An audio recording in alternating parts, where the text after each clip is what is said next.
Now that the S9 and S9 Plus are officially announced, we all get this urge to grab one and play with it. But the most obvious question is always remains inside our heads, buzzing. Should I buy it? Hey guys, this is E, and before we try to answer this question, we should first go over the pros and cons of the newly announced Samsung Galaxy S9. This year's S9 most obvious selling point is the camera.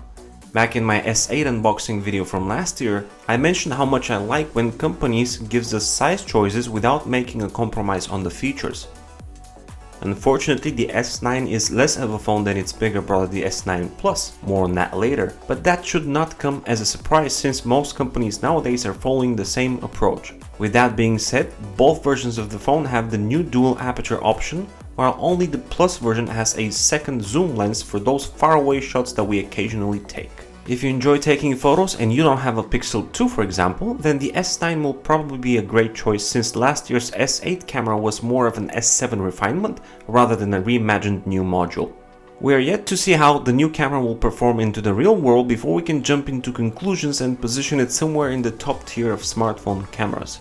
We should also mention the 960 frames per second super slow-mo option that extends 0.2 seconds into 6 seconds of 720p playback and somehow made all popular YouTubers assume that funny position where they pop those confetti and make funny faces. I don't see super slow-mo as a feature that I would use, given the fact that I rarely use my current 120 frames full HD slow-mo option, but maybe it's just me. What about you? Moving on to AR emoji, that holds almost an entire page on Samsung's website.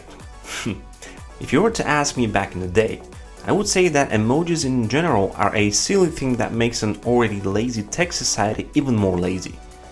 Fast forwarding to today, they're bigger than ever. Last year was Apple's Animoji and now it's Samsung's AR emoji. I admit they look cool, but as with the iPhone X, I would forget about them in weeks time. Maybe it's just me, or I'm too old school, I don't know. AR emojis aside, the new augmented reality options of the S9 have cool features like live translation and assistance where you can find a place by pointing to it or shop by positioning the camera at an item you're interested in.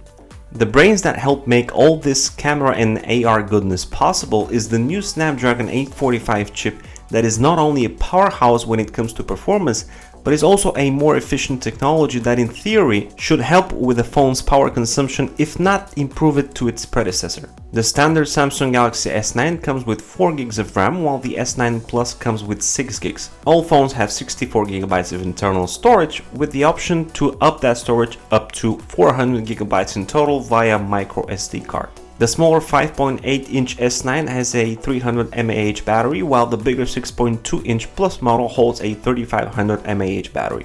Another improvement of this year's phones are the stereo speakers tuned by AKG that according to Samsung should boast much louder and crisper stereo sound than its predecessor. And last but not least, the Fingerprint Reader location of the phone is right where it should be, below the camera towards the center of the phone where you can actually reach it.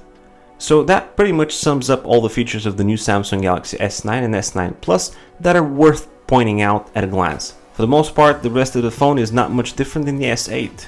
You have pretty much the same style and design. It is again IP68 certified and it has wireless charging, and the headphone jack is still here. They also have improvement on their DeX technology. The S9 price is listed to be $720, while the S9 Plus will go for $840, and you'll be able to grab one on March 16th. With that being said, is it worth buying?